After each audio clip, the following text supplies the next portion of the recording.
Hey, what's up, guys? This is Daily Bone. Today I went and found this DC header. Went to check it out. It looked pretty solid, just a little rust there and there. You know, that's not bad at all. Have a look at all this, no problem. Check this, no dents. That's the best part right here. For this price, you can't beat it. So check this out. Let's give it a little clean and see what it looks like.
Alright, guys, finished product right here.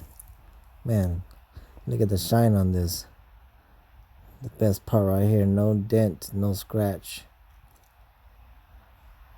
Let me know what you guys think. Should I polish it or spray some high temp paint on it? Looking flawless for a old ass exhaust manifold.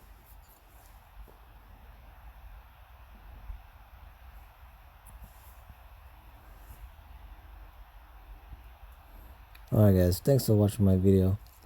More coming up soon. If you haven't subscribed, follow along and see how many more parts I can find for the Integra.